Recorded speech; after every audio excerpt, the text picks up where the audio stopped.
Okay, Friday edition of the After Show. Got Wink and Justice with you. Wink over here on the East Coast. And Justice over here on the West Coast of the contiguous United States of America. It is Angle of Repose Friday on the After Show. Yep. Now, surveys say, and I read a lot of them, they say that is the angle in which a granular substance stays in place on a slope, but we insist here in the After Show that that's the angle in which you should be reclining on your barcalounger while reading Angle of Repose and having Angle of Repose on Netroots Radio, the After Show, in the background. Okay. Hey, how are you doing, Wink? Not bad. Not bad. It's 53 degrees and sunny out there, so we got a nice little spring day going there. It's about it's kind of springish weather for this neck of the woods this time of year. Nothing else really going on. Reminder, you get in the chat, just go to netrootsradio.com. Scroll down to the bottom of the page, and on the right-hand side of the bottom of the page, there is a link to the chat. So click that. Join us there. And by providence or, I don't know, astute graphic design, to the leftish of the chat room link are the donate contribute buttons. We are in a mini fund drive to upgrade and replace hardware and software. The resistance is not free, and they pretty much make it so it's not cheap either. Right. Though Yep. I got to tell you, I sometimes am jocular about our crew who are the intergalactic experts, Yep. but they are able actually to put together a computer. They can build and refurbish a Mac, for instance. And don't tell Steve Jobs. He might come back from limbo. I don't know if he's in heaven, but he's certainly close. But limbo. He's in a near He realm. might. Near realm. He just might be a little perturbed. But we're able to keep costs down because of, we're all punks at heart. Do it yourself. Yeah, we are. Man, oh man. Yep. But it still doesn't come cheap. It's sort of like, the first couple of times I had bought a boat to live on, and I go to the hardware store, and I tell the clerk, I need some cordage, and he goes, using that on a boat? I go, well, yeah. And he goes, oh, well, that's a maritime application. And you go over there, and it's like, I don't know, 50% more in costs. I go, I'm going to Ace Hardware and picking up this rope, cordage. Why don't you put maritime in front of it? Right. So sometimes, in the as we all know, in the tech aspect of it, it's like, oh, well, let me sit down here and figure out your registry. That'll be $60 an hour. I go, Who are you, a plumber? Go, Yeah. Yeah, in a way. Man, oh man. Okay, well, here along the banks of the Rogue River, in the Rogue River Valley of Southern Oregon, it is currently 40 degrees. We're slated to go to a high of 56. And tonight, actually, we're supposed to go down to 36. Outlying areas are in an active freeze watch right now, and later on tonight, we will be back in one. Yeah, we were down to 29 last night. Yeah, a little on the dippy side. Yeah. Well, we're supposed to go down to 36 tonight. We were in the upper 30s last night. It got me a little concerned because I have some plant material and specimens that I don't really want to freeze.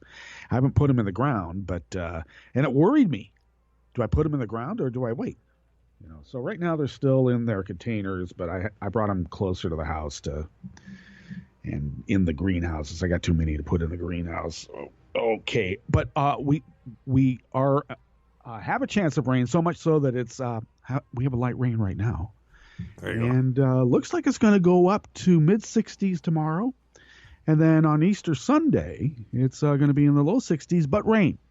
So I guess those Easter dresses my nieces, grandnieces will be wearing are going to get soiled as they search for the rotten eggs that are surely to get rotten. Yes. When it rains and it's mid-60s, low to mid-60s. That's how it happens, buddy. Yep. And then everybody will go, what is this, Mar-a-Lago? Really? Yeah. That's what I'll say. Yeah, we got rain forecast for Easter, too, so yeah.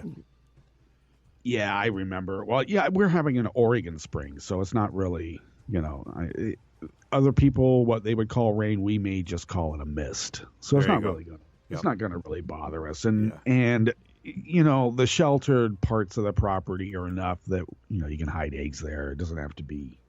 And it's not like there's going to be a slew of kids. I think it's only going to be my two grandnieces. Is that right? Great nieces. How do you say that? Yep. I don't know how you do it either. It's my nephew's. It's my nephew's daughters. Yeah. Somebody in chat will say, "What the heck? I thought you knew about genealogy." And I don't know. It's slipping right now. Yeah, I don't get it either. I don't know how to even say that. Or they're my nephew's kids. I never figured that out either. Well, I understand that, but maybe that's where they are. Maybe. Well. I guess as more and more evidence and criminal charges are being drawn up for, I don't know. I still think it's going to be under RICO, racketeering charges, rather than sedition or treason. Just because. But, as they're drawing up charges right now because the evidence is just clear and concrete. And so, of course, we got to, have the distraction of nuclear annihilation with North Korea. Oh, hell yeah. So I just love it. We made the ultimatum. If you test a nuclear device, we're going to have a preemptive strike. And the North Koreans say, test? We're going to use the MFR. Yeah. Yep. Yeah. We'll see how you say about that. Test? We're using. Yeah. They have their own preemptive strike in mind, Exactly. And it ain't getting to the west coast of the United States. I think Seoul will be, just sort of like a little memory. We'll all look back on it and go, wow, they were upset about our emails.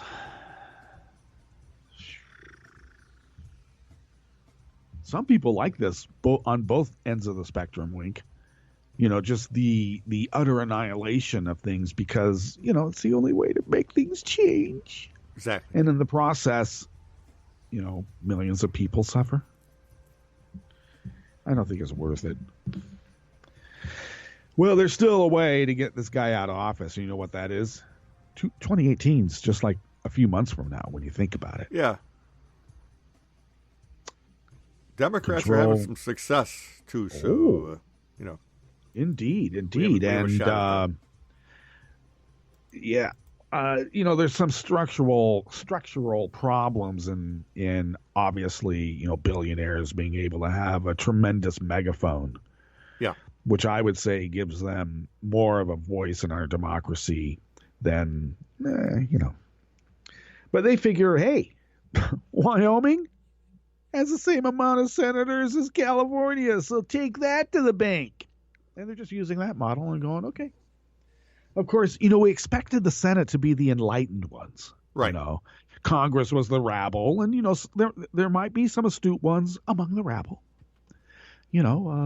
What would we call it? Naive politics. They don't really know what they're doing, but they have like a penchant for doing it. It's really quite wonderful and beautiful if you look at it. But you can't trust it. Now, we as the enlightened ones, the landed gentry. Oh, I'm sorry. No, that's the British. Aristocracy. Oh, no. But you know what I mean. Yeah. just by stature of their place in society, they would have a much better mind and moral turpitude in which to balance everything out. I mean, that's what the Senate is supposed to be. So now, I don't know. But it certainly is whatever the president was supposed to represent in the grand scheme of things. I mean, it was Jefferson's birthday yesterday, There you go. Alec had a big old spread about, oh, yeah, happy birthday, Thomas Jefferson. Yeah. Because, they glom onto this thing like, the best government is that which governs least, to paraphrase. Oh, yeah. Right. But they never finish the sentence. Right.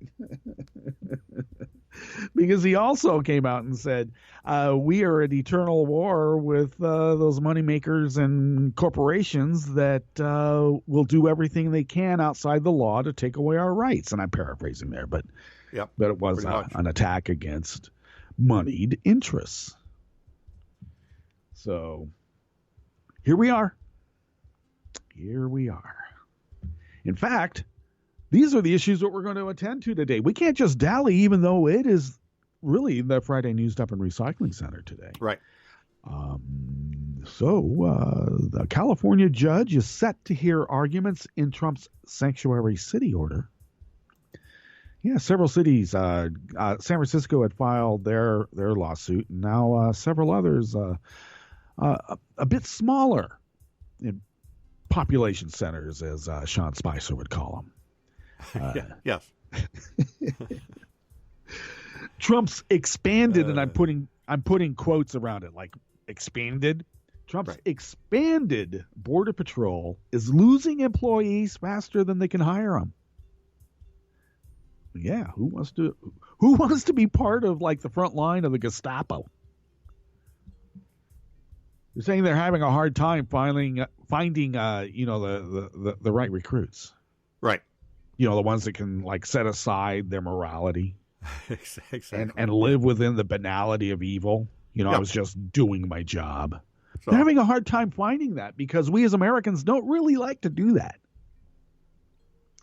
And the Trump administration only has enough cash on hand to pay for 7 miles of the border wall. But it'll be a beautiful 7 miles of border wall, Wink. The most beautiful ever in the history of mankind. As the lone desert stretches far and wide. Okay, and on the last half, as I prefaced before, it is the Friday News Dump and Recycling Center news that's been repurposed with a purpose. And since it's Good Friday, Wink, I think we would like repurpose Good Friday. And research shows Bible classes in schools leads to discrimination and violence among neighbors. Yeah. Yeah. You ever try to opt out of the voluntary Bible class in your little school? I don't know. I don't know. I think when I was like 6, 7, 8, we had that kind of Bible class. You remember the stuff, one kid or the two kids that never said the Pledge of Allegiance because they were Jehovah's Witnesses? Right. Yep. You probably don't, but at some point you came across that. Yeah.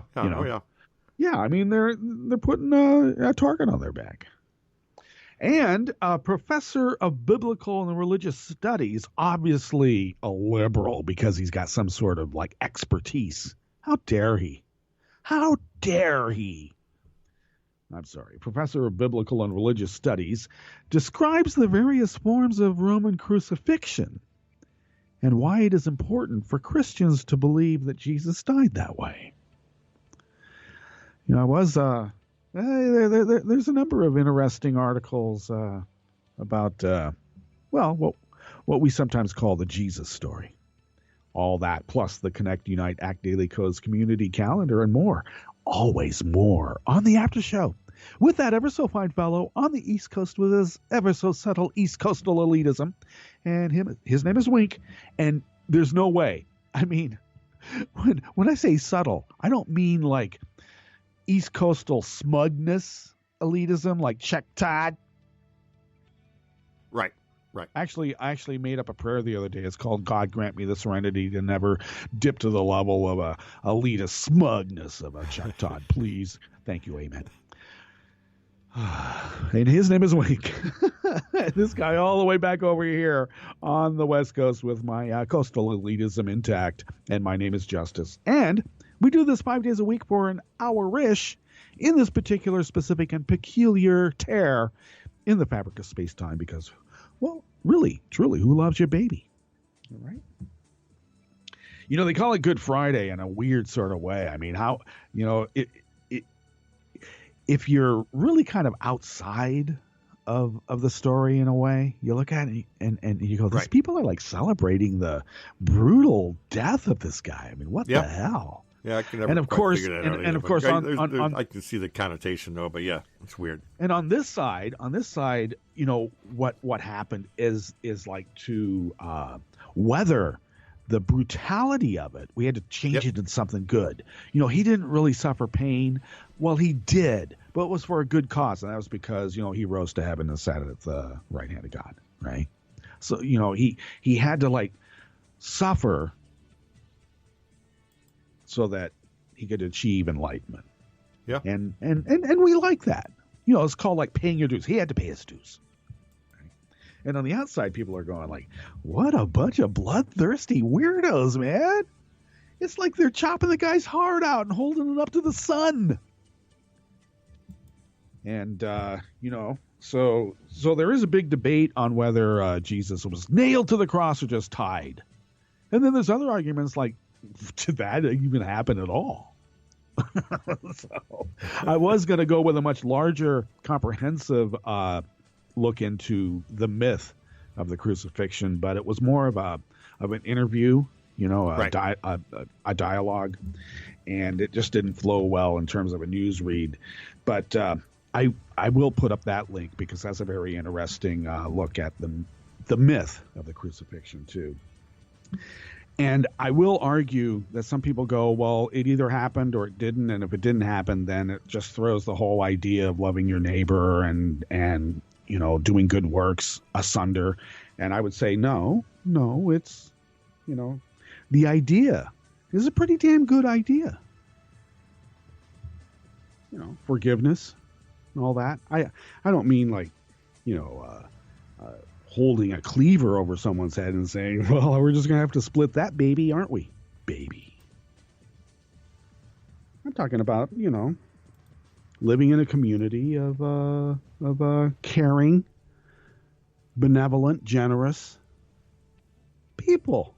I like that story. The one where you're going around and like forcing people to believe that. I never liked that part. For instance, when you want to protect people because they're being pursued by ideology that doesn't make sense in a benevolent world. This story is right up there. It's out of Reuters. And I'm sorry, I should have scrolled down so that I could find out. Out of Reuters by Robin Respo with additional reporting by Dan Levine. Or he might say Levine. Right. But it could be one or the other. A California federal judge is set to hear arguments today in a case brought by two large counties requesting the suspension of Donald Trump's executive order that seeks to withhold federal funds from so-called sanctuary cities for immigrants. Sanctuary cities is like a scary term to some people, apparently. Oh no, they're going to kill us in our sleep. As part of a larger plan to transform how the United States deals with immigration and national security. I like that. Oh, yeah. I like it. Oh, God. Trump in January signed an order targeting cities and counties that limit cooperation with federal immigration authorities. Santa Clara County, which includes the city of San Jose and several smaller Silicon Valley communities, sued in San Francisco federal court in February, saying Trump's plan to withhold federal funds is unconstitutional. And, of course, San Francisco filed a similar lawsuit earlier. And the U.S. District Judge William Orrick III is hearing both cases. Both counties have asked for a nationwide preliminary injunction to halt Trump's order, which Orrick is scheduled to consider today. Santa Clara County receives roughly $1.7 billion in federal and federally dependent funds annually, about 35% of its total revenues, according to court filings. Well, look, he's willing to just starve the states on the Medicare. We're just not going to pay the doctors. Then we'll see the Democrats will be like crawling to me. Oh, please, Donnie. We'll change our ways. We will kiss your feet. Don't hold it back anymore. Release the funds and we vote for you. He thinks that's going to happen. You start Medicare and I don't know. No Federalist Society judge is going to be able to hold back the onslaught of that. And no ALEC campaign in a box candidate is going to survive any election. I guess we're throwing down the gauntlet. The county argued that its budgetary and planning process has been thrown into disarray by the executive order because the county often spends money up front and then is reimbursed by the government. Now, wait a second. This is the part where I always think, well, don't spend don't count your chickens before they hatch. That's the term, right? Don't count your chickens before they hatch. When Jerry Brown left the California governorship, back in the 70s, California had a massive surplus. And it was basically money in the bank collecting interest. And it was spent frugally, of course. Then the Republicans got into control and they said, Reagan said, it's wrong to have that money in the bank. We have to spend it all. And they did.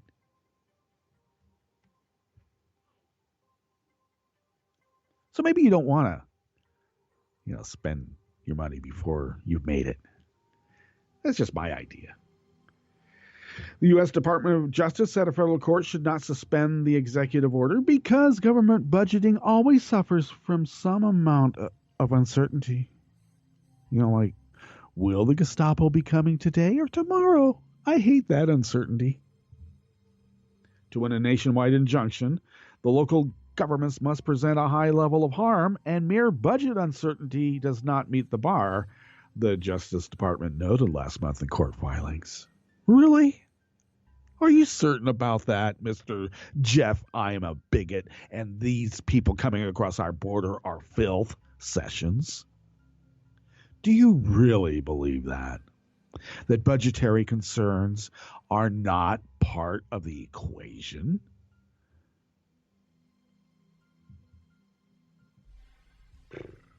Citizens United was also not only decided upon First Amendment rights, but the economic harm that would be imbued because they would be denied the ability to lie and make a profit. Are you kidding me?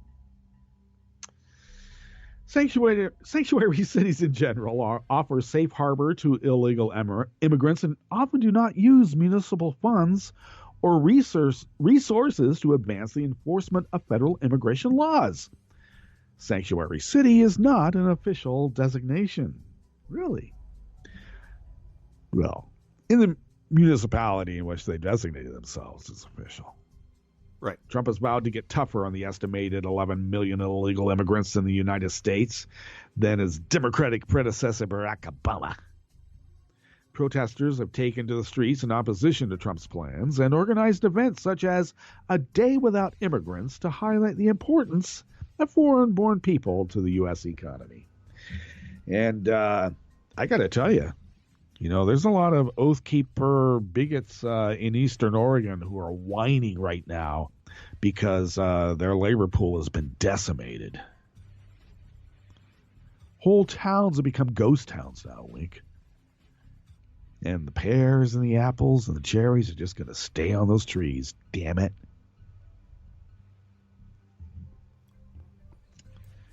It's okay. Yeah. Trump has a business deal for HB1 visas, with like third world Caribbean countries, maybe. He'll bring them in and he'll make like, you pay those guys, you pay Trump $12 an hour for each one of these people, and he pays them 3 or 4, and we're all good. That's how it works.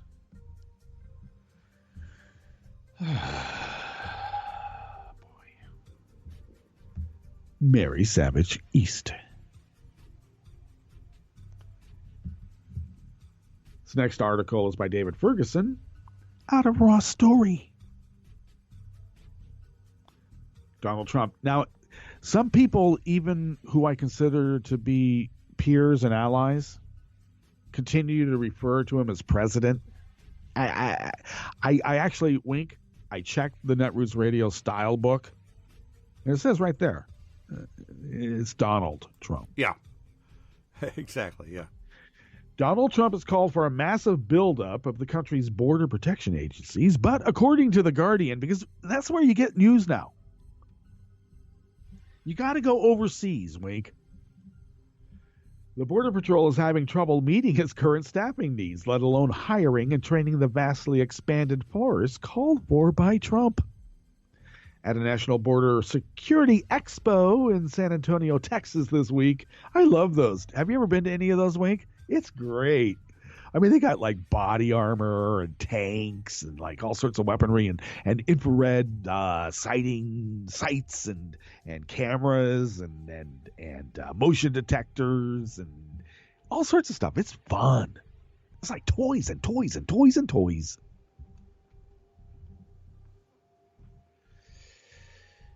Well, Border Patrol Chief Ronald Vitiello said that his agency is losing employees faster than he can replace them. If you know people who are enthusiastic about border security, you mean rounding up brown people and harassing them because they don't have any water in the desert? I want to do that. Well, they get a lot of applicants, Wink. But they actually have to go through like a lie detector test, a background check.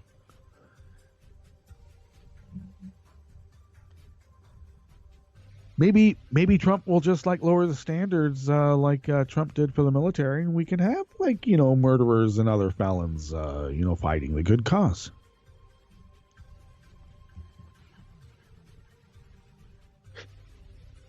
What was that? The Dirty Dozen? Yeah, that was the Dirty Dozen. Except they were already soldiers when they committed their crimes. Just to be clear. If you know people who are enthusiastic about border security, please send them to Customs and Border Protection, he said. We're already behind. We're not hiring fast enough to keep up with the attrition. Okay. The Border Patrol's head of strategic planning and analysis, Benjamin Huffman, joked to an audience at one expo event that everyone present should submit the names of 5 potential recruits before leaving. Now I'm going to close the doors and lock them. When you come up with 5, I'll let you go. I'm only kidding. Am I? Trump has ordered the agency to hire an additional 5,000 officers. The current force stands at 19,000, which is 2,000 shy of the goal set by the Obama administration. The Border Patrol's hiring process is stringent and requires polygraph tests and extensive background checks. Then, once on board with the agency, personnel often live in rugged, isolated terrain, leaving the agency to shed about 1,000 agents every year as personnel seek other work. Okay. Because they were told that ISIS was streaming across the border and like we're the line of defense against that. And they're coming in the guise of like refugee moms and kids from Guatemala. Yeah, right. Right? And they go out there and they go, man, there's not even a rabbit out here. Damn it. And I got to live in this. No water. Yeah. We're out of water. When do we get a water delivery? Central says, maybe Wednesday. But it's Thursday. Yeah. Well, I'm looking for different work. I'm going to the Canadian border. At least they have poutine there we can confiscate. In this reporter's opinion, of course. Yes. Some people just don't want to live there, said Randolph Tex Alice, acting deputy commissioner of the Customs Border Patrol, a 60,000-strong agency that includes Border Patrol. Hiring challenges are not new, he told The Guardian. Attracting and recruiting high-quality individuals is a challenge for us, I bet. Because who wants to go out and live in the desert rounding out brown people? At some point, you get tired. There's no brown people around up. Send us to where there's the brown people around up. You told us ISIS was coming all across the border, streaming by the millions, women and children. Come on, we want to round them up. Where are they? There's only so many positions along the Tijuana border, okay? Let's be clear.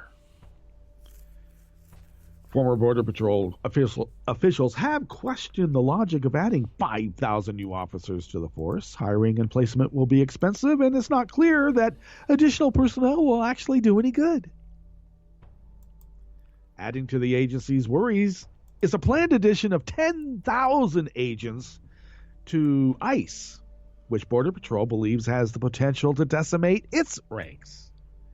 Yeah, who wants to work for Border Patrol when you're out in the middle of nowhere when we get to dress up like SWAT and do it in the suburbs? Exactly. There's a real concern that a lot of that will come from Border Patrol, said Huffman to The Guardian. Yeah, we were promised brown people, brown moms and kids to round up and harass. They're in the suburbs. Damn, we want to go there. That's where the fight is.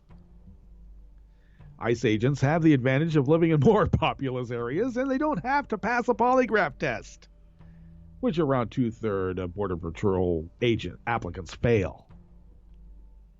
Nonetheless, morale is reportedly high at Border Patrol. The Trump administration's focus on immigration and border issues has energized the agency and given it a sense of its mission. Brown people to round up others. It says right here in our mission statement, if you're not with us, you're against us. And anybody coming over that line is against us. If you know people who are enthusiastic about border security, please send them to Customs Border Patrol, Vitiello said to an audience in Texas. It is awesome. Well, yep, it is. It's so awesome, Link. I don't mind living in the desert. Maybe I should apply. Here, let me help you across. There you go. Well, Trump only has enough cash on hand to pay for 7 miles of his border wall, according to ProPublica. And this article is by David Ferguson as well, out of Raw Story. The government ethics watchdog group ProPublica reported on Thursday that the administration only has enough money on hand to build 7 miles of a wall that's supposed to be 1,000 miles long. Now, I measured, and it's like 2,300 miles, Wink, and that's just in a straight line. I'm not counting like the nooks and crannies to get to Florida. Right. Or should we say the other side of Florida? You know, really have a wall. What kind of scam is this? Indeed. Yep, the wall was one of Trump's signature campaign promises, the Hill said. Trump asked for $2.6 billion for the wall in his federal budget blueprint. He's also asked for an additional $1.5 billion in supplemental spending measure for fiscal 2017. You know, if he keeps dropping these like $385 million bombs so you can kill 36 people, yeah. But of course, that's not counting the hundreds of innocent civilians that were living nearby. Right. If you count them, then that's pretty good. But you know, it's almost 9 million an ISIS militant. There now, can't build a wall with that kind of outlays. Come on. All right, let's get to our Jim Hightower break. We'll come back, go through the Connect, Unite, Act Daily Coast Community Calendar, and then a Good Friday News Dump and Recycling Center. You are listening to the After Show on Netroots Radio with Wink and Justice, and we will be right back. In an insightful song about outlaws, Woody Guthrie wrote this verse. As through this world I travel, I see lots of funny men. Some will rob you with a 6-gun, some with a fountain pen. The fountain pens are doing the serious stealing these days. For example, while you would get hard time in prison for robbing a bank at gunpoint, bankers who rob customers with a flick of their fountain pens or a click of their computer mouse get multi-million-dollar payouts. They usually escape their crimes unpunished, but not unscathed. After all, it's their constant, egregious, gluttonous thievery that has made banker a 4-letter word in America, synonymous with immoral, self-serving behavior. For example, Wells Fargo, our country's biggest consumer bank, has gotten away with paying some fines for stealing millions of dollars from customers in its notorious fake accounts scheme, but it has not escaped the wrath of the Sisters of St. Francis of Philadelphia. This feisty order of nuns, which holds a block of Wells Fargo stock, has been embarrassed and are infuriated by the rank immorality of their bank's executives. They are pushing a shareholder's proposal demanding a full accounting of, quote, the root causes of the malicious fraud perpetrated on vulnerable depositors. Unsurprisingly, the bank's aloof and arrogant board of directors, which had silently presided over the fraud for years, opposes any such meaningful probe. This is Jim Hightower saying such recalcitrance only intensifies the public's outrage and cynicism toward out-of-control banksters. But the giant worries less about its public image than it does about the reality an in-depth investigation would expose, namely, that our nation's dominant banks have not only become too big to fail and too big to jail, but too big to manage and control. To stop that thievery, they must be broken up. If you'd like more of Jim Hightower's real populism, check out the Hightower Lowdown.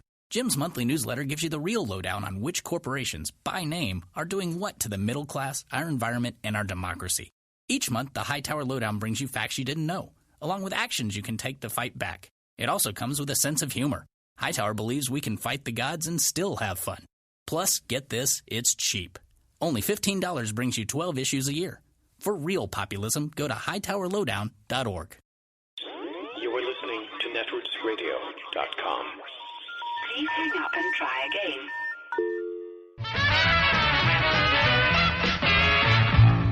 From a point at sea to the circles of your mind, a new force is at work for planetary transformation. New radio for a new Earth.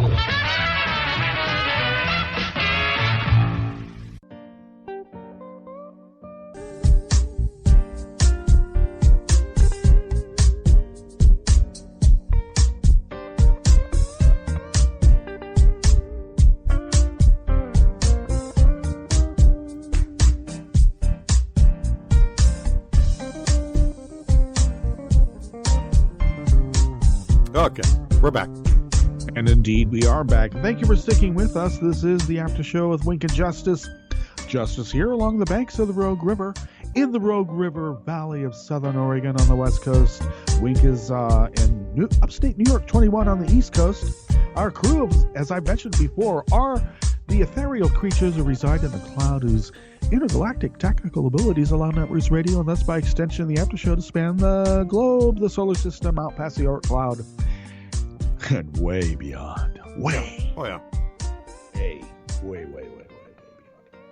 You know, it's funny. I saw a article that there's a massive, looks like I don't want to call it a Russian hack, but they're throwing a lot of tools out there, you know, hacking type tools in which the sites are being compromised and gummed up and such.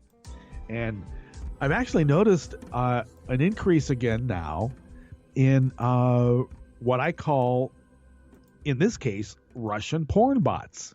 Yeah. You know, like new members of Twitter that don't have very many followers, like zero. Right.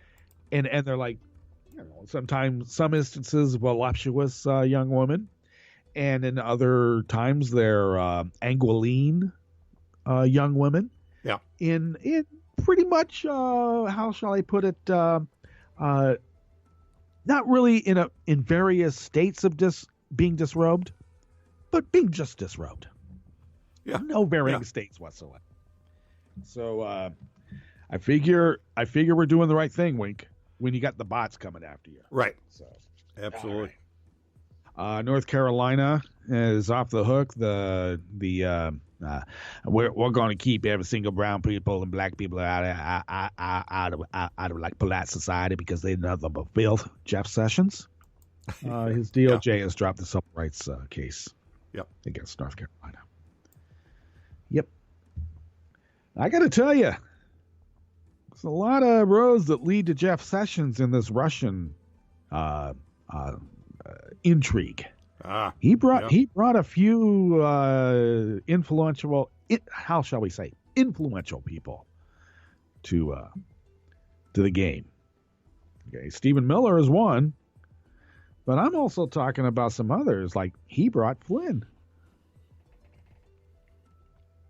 and this doesn't get bantered around very much. And I don't know why. Sessions actually has been in Russia in varying states or capacities as official or unofficial in terms of business or government. There you go. Why is that? Well, in his official capacity. Okay. So I consider the whole thing to be illegitimate.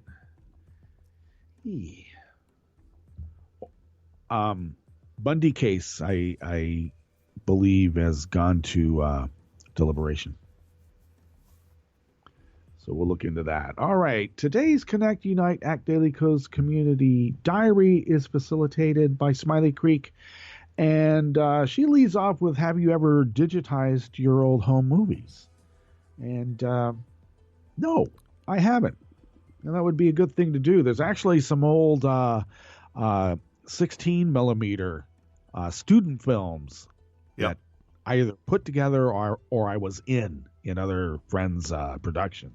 Right. And that would be interesting, because now the only way we can see them is if we happen to be, because everybody's far flung, Right. You got the old 16 millimeter student project, from college. Oh yeah, let me dig that out. Oh, I got to find the projector. Where do we put that projector? Yeah, exactly. It's in a box at the storage shed, honey. You mean here or down the road that we're renting? Down the road where we're renting, hon. Don't you remember? Oh yeah. Because we're at that point now. Did I put the 16 millimeter projector in the shed in the back, or did I pay for it in the storage shed? I'm at that point now too, Wink. It really sucks. Yeah. All right, groups forming. Wisconsin Cossacks are forming their group. So Cosmail Chris the Call of them. If you happen to be in Wisconsin or are a lover of the Cheesehead State, get a hold of Chris the Call of them to join Wisconsin Cause. Navajo does maintain the Connect Unite Act list. So Cosmail her if you have events or questions or corrections that need to be made. New York City Cossacks will be meeting up at Spitzer's Corner on Sunday, April 23rd, because Navajo is in town on that Sunday at 101 Rivington Street, Cross Street, Ludlow at high noon. Cosmail Navajo to RSVP. She's got quite a crowd coming. Oh, yeah. Yep. The People's Climate March on April 29th. There's a diary by Boatsy. And plenty of links galore for all the sister marches. Well, a lot of the sister marches. I don't think this is all of them, but there's a dozen or more sister marches, so the appropriate links and contacts are to be had at the Connect Unite Act Daily Co's Community Diary, in which I have links on our social media, on my Daily Co's Diary, where I have show notes and links, and also we have a blogger page that we put up that as well. So. And Thinking Fella and Ojibwa are organizing the third Epic Glacier National Park meetup held on June 30th through July 2nd. So get a hold of them, and they'll obviously, as I mentioned before, direct you to the important diary for important planning details to take part in that event. And the Daily Co's annual Cheers and Jeers dinner at Etru's Nation this year in Atlanta will be occurring Wednesday, August 9th at 5:30 p.m. Cosmail Navajo to RSVP a seat at the table. I think there's going to be tables. Yeah, there is. And location to be determined when she determines how many people are coming, and it'll be a lot as usual. And that is your Connect Unite Act Daily Coast Community Calendar for the 14th of April, Good Friday of 2017. And now, without further ado, I better get into these stories, these articles, because they have some breadth to them, shall we say. Yeah. Okay, this first article is in the conversation. Of course, like I said, when you need to get comprehensive, in-depth news, you got to go out of the country. And the conversation is out of Australia. And this article is by Frank S. Ravitch.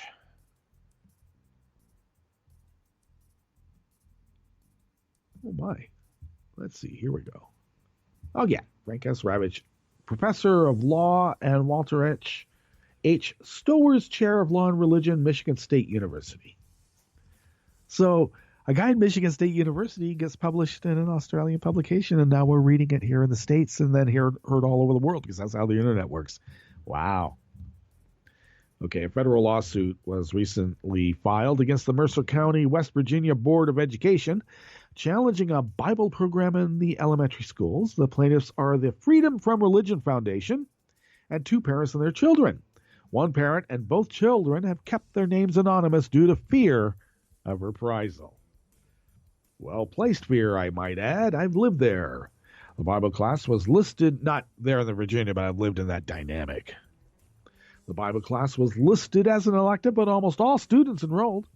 The complaint alleges that the few who opted out were harassed and discriminated against. One of the plaintiffs in the case had already suffered harassment. Now, in the professor's research for the book that they wrote in 1999, School Prayer and Discrimination, the author says, I explored what happens to religious minorities and dissenters when public schools engage in sectarian prayer and Bible reading. Now, I mentioned Jehovah's Witnesses week. Surely you had some Jewish classmates that didn't take part in some, well, I don't know, maybe you didn't have the, where when I moved to Orange County, California, that's when I was noticing the big prayer stuff, because before that I was in Catholic school. We had our own kind of prayers. They were usually in Latin then, so it was a little bit different. But I do remember getting into public school, and my Jewish classmates would be ostracized because they didn't want to take part in whatever Christian prayer group happened to be forming. Why do you have to be different? We liked you until you showed us your true colors. You're different. And there has been a long history of discrimination and even violence linked to Bible readings and school prayer. Now, this is a very comprehensive story, and they go through some testimonials or, actual ethnographies, shall we say, of occurrences that have been leveled against religious minorities and those who disagree. I do remember a intersection of the politics and fervor of the times when I was in high school, Wink. There was a push to have a Bible studies, but in the regular curriculum, and that didn't fly. So then and these were out of area, off campus groups like there were some Christian athletes in action, I believe was the name of them at the time. And they were a Christian group, and they'd come and give speeches during high school assemblies and then try to convert people to their view or whatever and whatnot. So I remember they were a big push to at least have set a room aside during, at lunch, and that they could sit around and Bible study. And so to get around it, some of the student body and parents in the neighborhood impressed upon the administration and the school district that if that were to occur, it would be better to have a comparative religious studies in which you would have to bring in other religions in which to learn about those religions. So part of the agreement was that there would be no proselytizing. So, but what threw the neighborhood and the county into a tizzy is that remember the Hare Krishnas when they would bounce around in the airports, when you could bounce around in the airports and doing tablas with little painted things in between your eyebrows and not get the crap beat out of you. Remember those days? Yeah. Well, so we didn't really get real Hare Krishnas. We got the Southern California, LA kind, right? Which I mean, they didn't come from India, which would have been maybe more appropriate. But they did their usual bouncing around. They didn't. In other words, they wouldn't stay contained in the room that this activity was to take place. And so they bounced around the campus, and it caused such an uproar, and so it all got clamped down. And the point I'm trying to make is that because I was on this committee that insisted that we make it more of a comparative religions exercise, there was a group of students who didn't like that. I don't know if they were, enabled by adults on campus or off campus. But I and others had this threatening document, a manifesto, stuffed in our lockers, and it was printed up. It wasn't, like high gloss by any means, and but it was more than mimeograph, right? And they didn't have the copy machines that we have now, for instance. So there was some effort and budget behind it, and it was entitled "The Communist Obituary," and I was on the list. And then there was like a little blurb about what our crimes against humanity were and why we were on the obituary. Wow. Yeah. And so I got turned over to the cops. First to the school district, then the cops. Cops came in. It was a little bit of a to-do. But this is just because we had some L.A. international Hare Krishnas bouncing around our campus doing their tablas singing Hare Krishna, Hare Krishna. Not even real Hare Krishnas. The Hollywood kind. Right. And we had our lives threatened in a very, So I understand where this research is coming from because I have some anecdotal evidence about it. Okay, so it essentially is maybe a manifesto on why we should have a separation of church and state, because once we start identifying others in a fervent way, it gets very dangerous. Maybe it's better not. Professor sums up, this history shows how such insistence on sectarian Bible teaching can lead a dominant religious group to discriminate and even act violently. From my perspective as a law and religion scholar, these situations do not seem to promote the values of loving one's neighbor and protecting those in harm's way that a number of religions, including Christianity, espouse. Yep. What did the Dalai Lama say? Or no, maybe it was Gandhi purported to have said, your Christians, I like your Jesus, the Christians, I don't know. Purported to have said. Probably, yep. Jesus, I love your Jesus. Your Christians, I don't know, they're a little scary. And indeed they are. All right. This next article is out of the conversation as well. And this is, let me scroll down, by Meredith J.C. Warren, lecturer in biblical and religious studies at the University of Sheffield. Oh, well, they're in the European sphere, wink. The crucifixion is probably one of the most familiar images to emerge from Christianity. Good Friday, one of the holiest days in the Christian calendar, marks the event. But what was crucifixion? And why was Jesus killed that way? Crucifixion was a Roman method of punishment, suspended from a large cross.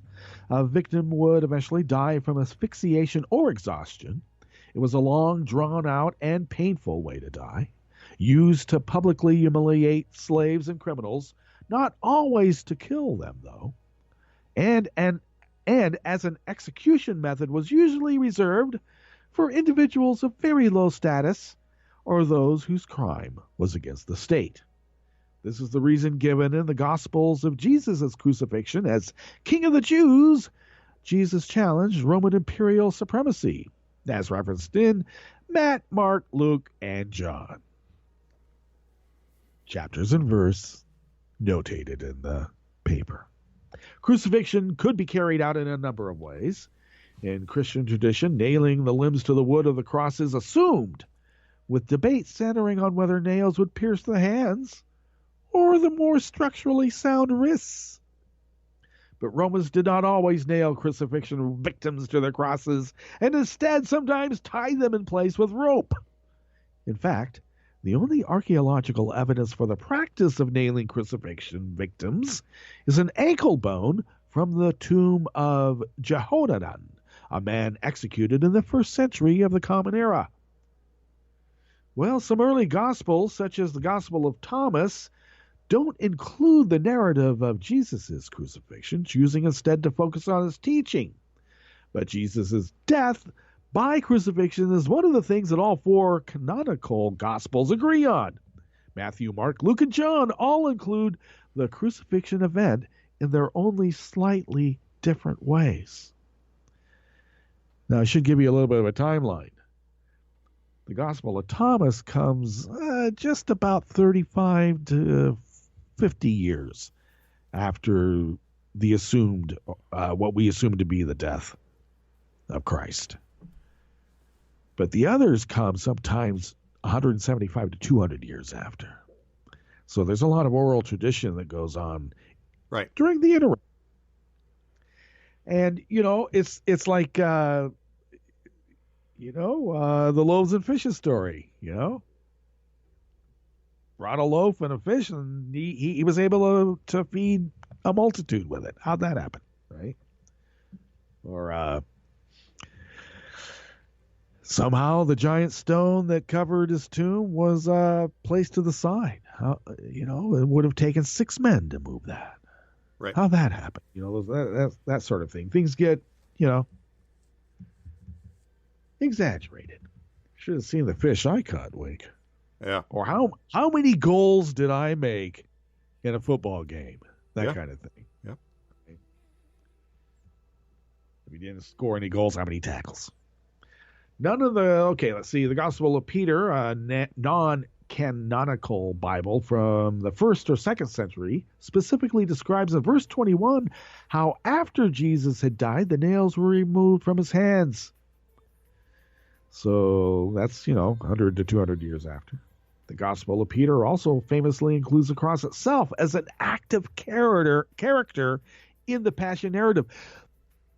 The voice of God rains down upon the land. It says, has the victim expired? So I can bring him back up here so I can, take care of him now? And the cross said, yes. The cross, Wink. Now, that's an oral tradition that sort of got added on, if you ask me.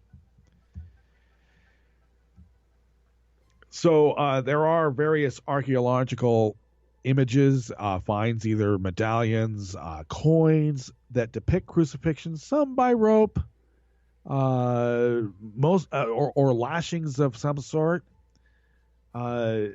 They show little that have evidence of actually being nailed. So this whole article I only bring up because it's a discussion on, like, don't believe how Jesus was crucified. You think he was crucified by nails. Well, it might have just been that, hung up by rope there for a while, and then, the Roman soldier, picked him with the pick right there underneath the ribs, right?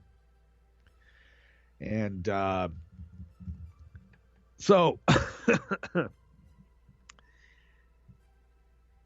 I don't know, a split in hairs, if you ask me. Yeah, it's all good stuff, though, because, there is some speculation here and there. Yeah. She sums up that given the relative silence on the act of crucifixion in the Gospels, this stands out as a graphic expansion. Only one of the only films that does not assume that crucifixion involved nails is Monty Python's Life of Brian, which shows multiple crucifixion victims, though not Jesus, tied to their crosses. Right. And eventually, Emperor Constantine put an end to crucifixion as a method of execution, not for ethical reasons, but out of respect for Jesus. Well, that's nice. But in the end, it is the enduring image of the cross, and not the matter of whether nails or ropes were used, that most firmly evokes the death of Jesus in art and tradition. So, summing up quickly, it fits the narrative in terms of the level of suffering. And the other article that I'll link to, that was the dialogue, an actual interview with this academic about the myth of the crucifixion and, maybe the whole myth of Jesus. And the argument there is, does the concept of loving thy neighbor, is that diminished because, maybe there wasn't really a Christ that died a particular way on the cross and then ascended to heaven on the third day? Does that have to be true to love thy neighbor? And I would say no. So whether it's an exaggerated story of a very provocative and educated Jewish rabbi of the time, who was teaching a class on tolerance and humanity, that was running counter maybe to the brutality and whatever was going on in the day. And then some story arose out of that, added on to the story of benevolence and generosity. Well, that's how societies and cultures are formed. It's called establishing moral character, and then you have a story to explain what that is. Yep. Right? So enough of my, I don't know, proselytizing here. I'm not proselytizing in any one particular denomination, but I just think that, love conquers all. Let's just put it that way.